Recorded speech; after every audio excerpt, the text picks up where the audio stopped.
Aujourd'hui à l'émission, l'essai du Jaguar I-Pace. Notre ami Pierrot Fakin, lui, va nous présenter le nouveau Bronco Raptor et le Bronco Everglade. Fred Rioux, lui, de son côté, est allé jaser avec un passionné de vieilles voitures. Bienvenue à Derrière le volant. Je vous souhaite la bienvenue encore une fois cette semaine. Toujours un plaisir, bien sûr, de vous retrouver à Derrière le volant. Je suis en compagnie, bien sûr, de Pierrot Fakin. Ça sera ton tour tantôt, on va te connaître un peu plus. En attendant, avant de débuter l'actualité, je veux vous parler d'un petit laïus, un petit lapsus que j'ai fait la semaine dernière. C'est le Mazda CX-30, c'est pas vrai, c'était le Mazda MX-30. Ça, c'est important de le mentionner. Alors, correction faite, maintenant, on va passer à l'actualité. Bien, dans un premier temps, je suis sûr que vous êtes au courant parce qu'on a tellement vu de couverture médias. La reine Élisabeth qui est décédée il y a quelques semaines, à l'âge vénérable de 96 ans. Bien, c'était une passionnée de voiture, mais imaginez-vous donc, hein, première information, elle n'était pas obligée de mettre des plaques sur ses voitures personnelles. Ben voyons donc. Non, ça, c'était une option. Elle pouvait le faire, bien sûr, mais elle n'était pas dans l'obligation de le faire. Mais la nouvelle la plus étonnante, c'est qu'elle a conduit quand même, était amatrice de Land Rover, entre autres. Ben, la grande particularité, c'est que la reine Élisabeth n'avait pas de permis de conduire. Elle n'a jamais suivi de cours de conduite de sa vie. Une exemption royale. Une exemption royale. Alors, c'était pour votre information, mais elle est toujours demeurée grande passionnée de voitures. Elle a toujours bien aimé ça. Ben, vous savez que Pierrot va nous présenter aujourd'hui un reportage sur le Bronco Raptor et la version Everglade. T'es allé t'amuser dans la boîte, hein? Oh oui, au Nouveau-Brunswick, il y a bien de la boîte. Bon, écoute, tant qu'à parler de boîte, on va parler de 4x4. Tant qu'à parler de 4x4, on va parler de Jeep. Ben, oui. Pendant que tu étais là-bas pour t'amuser, ben Jeep a annoncé officiellement son introduction dans les véhicules électriques. Ça fait longtemps qu'on l'attendait. Oui. Il avait pris du retard. Oui, ils ont pris du retard, mais là, ils commencent à se rattraper. Et on sait que dans à peine un an et demi, il va avoir un grand inventaire de véhicules à batterie. Et voilà. Alors, on a présenté 3 modèles. Un modèle qui va être concentré sur l'Europe. On ne l'aura pas chez nous. C'est le petit Avenger. C'est plus petit qu'un Renegade. Hein? C'est pas gros, là. C'est pas grand parce que déjà, le Renegade est en format réduit. Alors, l'Europe, écoute, avec je pense que c'est bon pour le contexte, exactement. Et voilà. On a aussi présenté le Wagoneer S. Wagoneer S, ben, c'est un grand SUV, mais tout électrique, dessiné par Ralph Gilles. Ralph Gilles, exactement. Okay, Montréalais. Exactement. Montréalais. Ralph Gilles qui a signé pas mal de véhicules chez Chrysler, chez Jeep, et ainsi de suite. Dont la Viper. Et dont la Viper, oui, exactement. Okay. Ça, c'est bien. Mais on a aussi présenté le Recon. Oui. C'est assez particulier parce que tu es allé essayer le Bronco. Oui, je suis allé... Regardez les images du Recon. Il y a quelqu'un qui a parlé à quelqu'un ou qui a parlé à l'autre. En tout cas, une chose certaine, c'est qu'il y a des airs. Oui, je ne sais pas qui copie qui, là, mais je veux dire, parce que Bronco visait Jeep. Là, Jeep, on dirait qu'il revise Bronco. C'est dur à dire. Une guerre à finir, mes chers amis. Une autre bonne nouvelle cette semaine, tant qu'à parler de véhicules électriques, Pierrot. Oui. Chevrolet, tu sais qu'ils sont déjà bien installés dans ce segment, de toute façon. Bolt EV, hein? Le Bolt EV, le Silverado qui va débarquer bientôt, le Blazer aussi qui va arriver en version électrique. Très joli. Chevrolet Equinox maintenant. Oh, yes. On l'a présenté cette semaine. Véhicule assez joli, assez réussi. Mais la bonne nouvelle là-dedans, c'est qu'on va utiliser les fameuses batteries Ultium. OK? Des batteries qui sont plus compactes, plus légères, qui offrent une autonomie plus grande. On parle d'une autonomie d'environ entre 400 et 480 km, tout dépendant de la version qu'on va choisir. 4 ou 2 roues motrices, bien sûr. On parle de puissance moteur électrique de 210 ou 290 chevaux. C'est quand même pas si mal aussi. Mais la bonne nouvelle là-dedans, c'est que le prix de départ du Chevrolet Equinox, on parle de 35 000 $.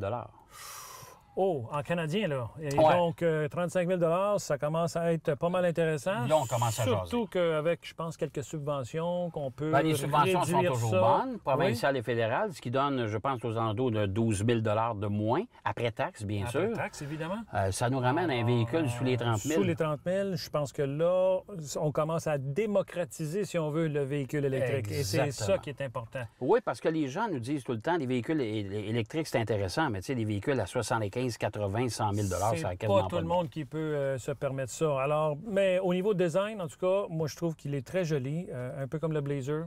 Ils sont inspirés de ça. Beau travail. Alors, il y a quasiment fait son introduction, notre ami Pierrot, hein, vous le savez, parce qu'après la pause, on va le présenter officiellement. Et il a déjà parlé de design, on a déjà une piste pour vous.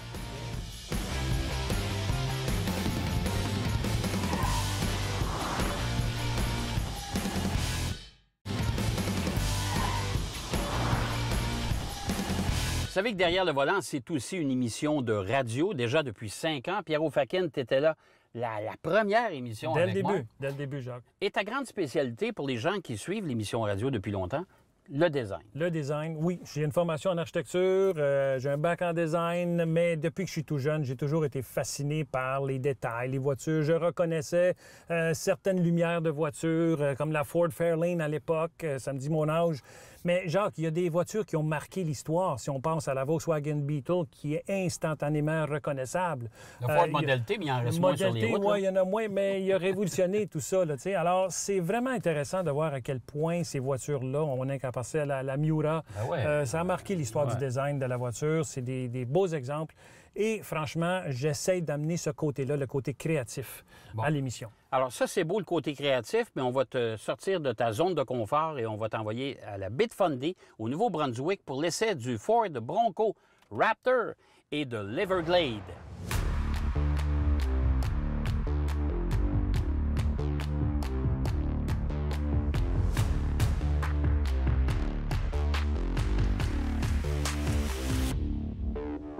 Ce matin, on est parti de Saint John et on est allé vers Cape Spencer. On avait des guides qui nous ont amenés dans des pistes hors route qui sont assez redoutables, avec beaucoup de roches, beaucoup de dénivelés. On a fait des flaques d'eau qui sont assez impressionnantes.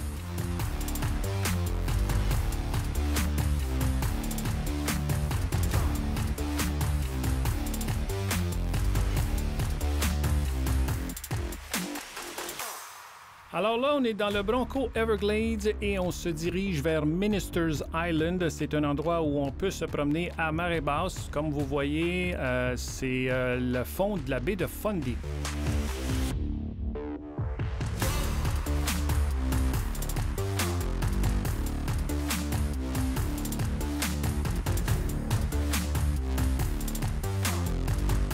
Alors, avec le guide, on peut voir comment le véhicule s'articule très, très bien. Ça prend quelqu'un pour nous montrer le chemin un peu. Et là, on traverse un ponceau. Le véhicule qui a une suspension qui s'articule très bien à travers tous ces obstacles. C'est vraiment impressionnant.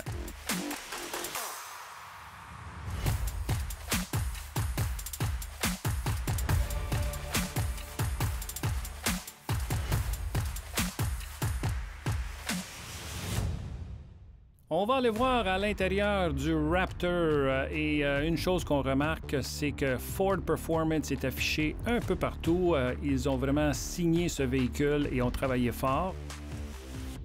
Quand on allume le véhicule, le Ford Performance apparaît sur l'écran central. On a les commandes qui sont configurables à souhait. Et ce qui est intéressant avec les gens de Ford Performance, c'est qu'ils nous ont offert beaucoup de possibilités avec les prises de vue des caméras. Alors voici, on voit, il y a 3 caméras qui apparaissent. Et selon le type de terrain qu'on fait, on peut choisir de voir à l'avant. Si par contre on se met en 4 lots, alors là, on a les traces qui apparaissent pour nous indiquer le chemin dans des chemins qui sont très rocailleux. Alors vraiment intéressant comme...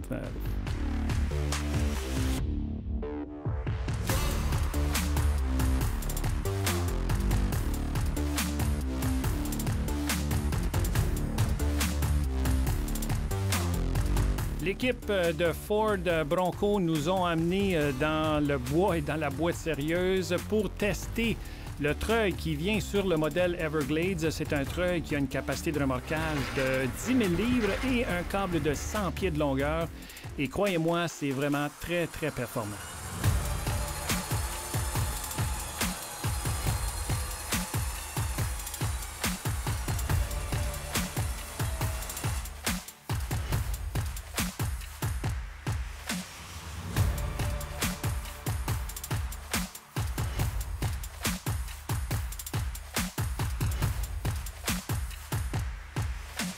Pierrot s'est lavé, Ça vaut beaucoup mieux. Oui, oui, je me suis essuyé, plus de boîte, là. C'est amusé quand même. Ah oui, beaucoup, beaucoup. Bon, je te donne le choix entre les deux. Lequel tu choisis? Jacques, le Raptor est un véhicule très performant. On peut faire l'escalade sur des méchants rochers, là, et on l'a fait. Je vous dis, là, c'est quelque chose qui est vraiment impressionnant. L'Everglades, si on a des flaques d'eau, on va devoir traverser des étangs, des choses comme ça. La grosse boîte, vous avez vu, c'est comme ça. Moi, le choix personnel serait le Raptor, sauf que ça me prendrait comme 100 000 Oh, c'est d'entrée cher. de jeu. C'est Ça, cher. c'est si j'ai pas d'accessoires. Le Everglades, lui, avec Ben, c'est pas sa 100 000, c'est 99 995. il manque 5 Soyons $. Mais bon, plus taxes, plus, ouais, mettons qu'il faudrait jouer à la loterie. Bon, écoute, je sais que tu es amateur de design, je sais que tu es un passionné de la création. En voilà un autre passionné de la création, Fred, de rencontrer un gars assez spécial tout de suite après la pause.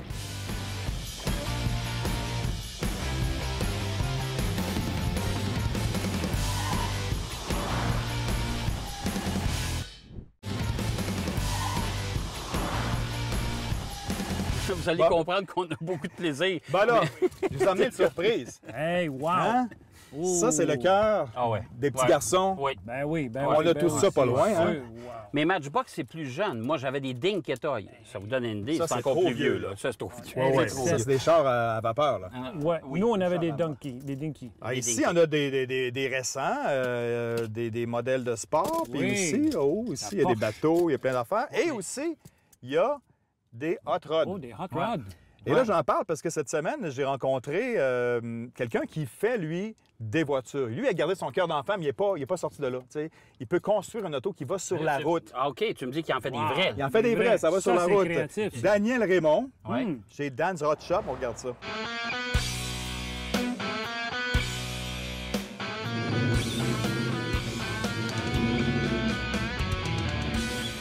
Dan, on Yes. est chez vous. Où on est? Qu'est-ce qui se passe dans ce beau lieu différent? Écoute, on est à Saint-Philippe. C'est mon atelier de construction de voitures hot rod. Es-tu le genre de gars qui collectionnait les Oui. autos, les Matchbox, Oui. puis qui faisait des tacos? Ah oui. As-tu des, Oui, boîtes à savon? Des boîtes à savon, ah oui. Ah, ça, c'est on. Tous les gars du coin, notre quartier est haut. On avait des boîtes à savon, puis on avait des pousseurs. On avait une piste de course en rond. Bon, ici, je pense qu'il y a plusieurs étapes pour construire une voiture, là. Oui, premièrement, il y a le désassemblage. C'est examiner l'état du châssis. Fait qu'on garde les châssis d'origine, mais on améliore les différents modèles de suspension, comme celle-là. Ce qu'on fait, dans le fond, on installe des suspensions plus modernes, puis l'installation de la mécanique. T'as-tu installé le Galloper? Les Gallipers, c'est pas de suite. Pas de suite, OK, C'est pas de parfait. suite. Prochaine étape.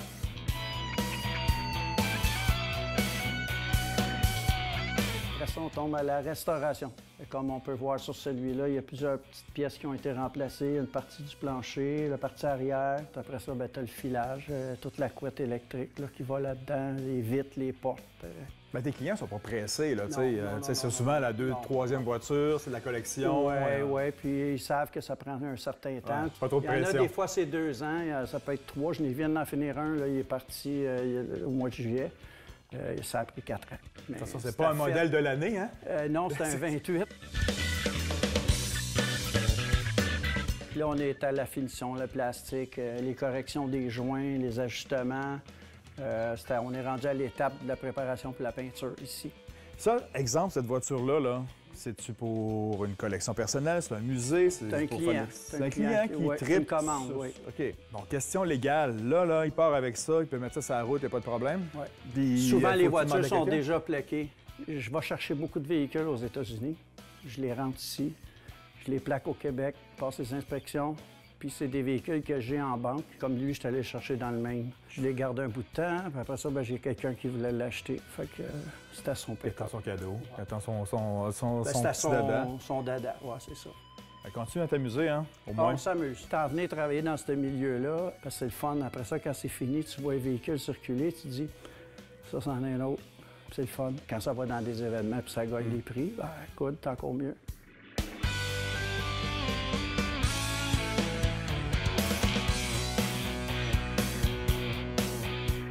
Ta plus grande fierté, c'est quoi? C'était pas de me mettre riche, c'était de devenir la référence au Québec. Ça, je l'ai atteint après 5 ans. Je suis devenu un peu comme la référence. Tu veux un hot rod, tu vas chez Don Hot Shop. C'est ce qui circule dans le milieu du hot rod. Il a l'air à s'amuser, hein? Écoute, moi, j'en reviens pas de travailler autant pour refaire Oui. des vieilles voitures comme ça. Bien, tu y vas pour différents besoins. C'est des passions, là. C'est des gens qui veulent avoir une 2e, 3e voiture, des fois, qui sont prêts à attendre des années pour avoir leur voiture unique. Attends une minute, là. Des années? Ouais, mais c'est comme un char électrique, là. Tu peux attendre Mais un ça peu. prend combien de temps si j'en veux une? Ben, on va appeler Dan. Mets-toi sur le bon de commande, là. Mais d'après parce moi, que c'est 3-4 ans. Ça Ouais, mais tu y mets de l'amour, là, puis c'est Oh. unique, là. C'est assez rare, là. C'est ta à voiture sur la route. Ça, à c'est fait. du vrai créatif. Oui, vraiment. Non, Oh, vraiment. yes. Mais je reconnais, par exemple, la place. C'est pas là que tu as tourné des choses avec Denis Duquet. Bien raison, c'est là qu'on a tourné, entre autres, les histoires de chars de Denis. Voici d'ailleurs un extrait.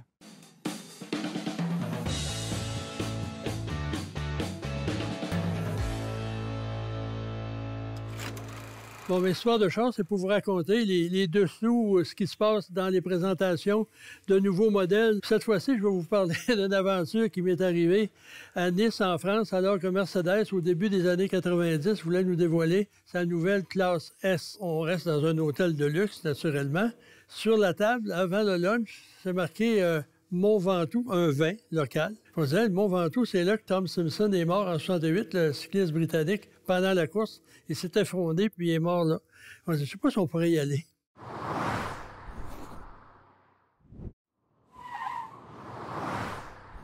Non, mais c'est parce que là, celle-là, c'est une McLaren. Ça, moi, j'en ai une comme ça. Ben, Non, non, moi, mais je vois te une jure, Countach. Moi, je toi, vois la t'as pas de- Countach rouge. Bon, là, on va revenir au sérieux quand même, là, parce qu'on était parti pour s'amuser avec les petites voitures de notre ami Fred. Ah! Ben oui, une McLaren. Ah oui. Ça, c'est la McLaren? La P1. Non. Non, c'est la Senna, ça. Ben oui, c'est la Senna, Jacques! Eh ben oui, c'est moi qui Ben avais oui, raison. La Senna, écoute. On va faire l'essai aujourd'hui. On va vous présenter l'essai de la Jaguar I-Pace. Mais chez Jaguar, tu es un spécialiste du design. On a produit des voitures absolument magnifiques. Notre préférée, la...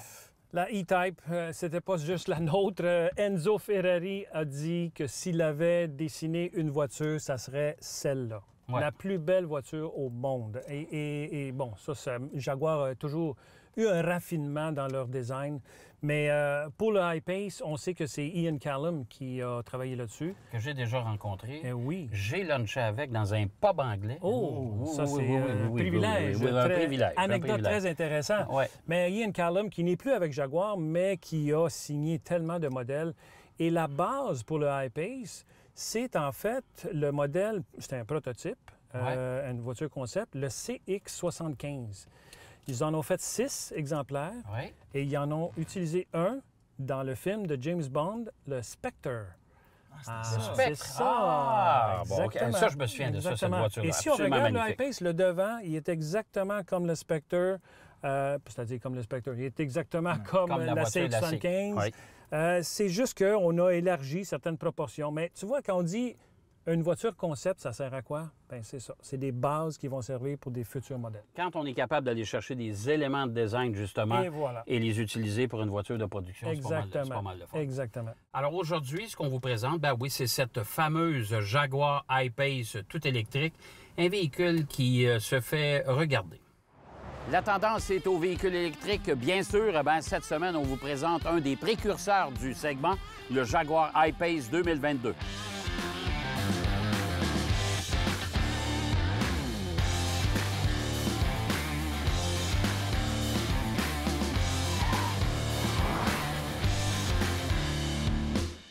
Alors, à bord de la Jaguar I-Pace, c'est un véhicule que je trouve intéressant. Honnêtement, il y a beaucoup d'espace. Les sièges sont confortables.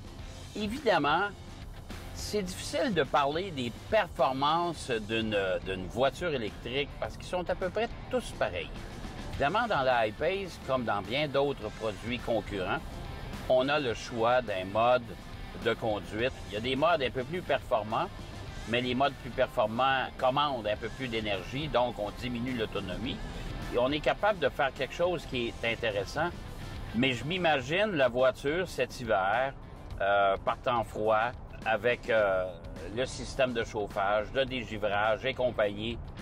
Idéalement, la Jaguar I-Pace, on pouvait offrir une autonomie de 500 km et plus. Ça serait encore plus intéressant en prévision des saisons froides. Pour le reste, l'aménagement est intéressant, c'est facile d'accès, c'est facile à comprendre. Le système multimédia est très convivial, c'est pas trop compliqué, une bonne recharge au freinage aussi, belle récupération d'énergie.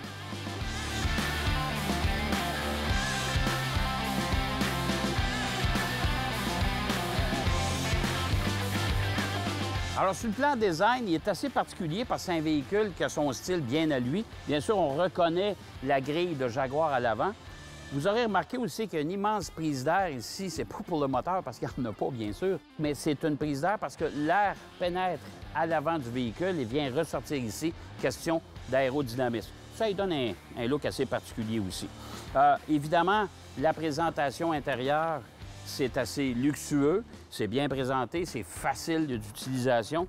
Les poignées des portières qui sont amovibles, ça, j'ai un peu de difficulté avec ça. C'est peut-être bien le fun en Californie, mais ici, chez nous, avec les hivers qu'on a, j'ai déjà eu des mauvaises expériences avec de la glace qui vient se glisser ici et les portières sont mal fermées. Fait que ça, c'est un problème. Les places arrière, même chose, on a beaucoup d'espace, beaucoup de dégagement. Vous remarquerez aussi le toit panoramique. Ça, c'est un vrai toit panoramique. Je voudrais pas le fracasser. Je veux même pas savoir le prix de la facture. Partie arrière aussi, porte-à-faux très court, aussi avec une lunette arrière très inclinée, ce qui donne un aspect sportif au véhicule, bien sûr. Et un coffre qui est quand même volumineux, beaucoup d'espace. Et sous le plancher ici, bien, vous avez tout l'attirant, bien sûr, pour la recharge, si jamais vous n'avez pas de borne de recharge à la maison. Véhicule qui n'est pas nécessairement abordable, hein? C'est assez cher, merci. On va vous présenter la fiche. Ça va bien, comme tous les véhicules électriques. C'est confortable, c'est silencieux, ça a beaucoup de couple. Maintenant, c'est l'autonomie et ça, il faut gérer ça de façon tout à fait différente par rapport à une voiture à moteur thermique. Mais cette Jaguar-là mérite quand même toute notre attention. Ce que j'ai trouvé ici. Wow! Ça n'arrête c'est jamais. C'est une Jaguar. C'est une Jaguar XJ6 coupée. Bien, je vois le devant de la XJ6, mais là, elle est quand même pas mal allongée. Bon, là. on s'entend que ça a été c'est quelle année, modifié, ça? Ça, c'est resto mode. là. Oh, c'est dans les années 80. Ouais, Les années peut-être un 80, petit peu avant. 90. Non, Ouais, XJ6 coupé, il y en a eu quand même pas mal. Oui. Il y en a eu quand même pas mal. Messieurs, c'est déjà terminé. Passionné. C'est déjà terminé. Merci déjà? Pierrot. Merci Fred. La Plaisir. semaine prochaine, on vous présente l'essai du Mercedes GLB 35 AMG. Evelyne va nous présenter son reportage sur la fourgonnette et on aura un visiteur surprise. Bonne semaine, bonne route.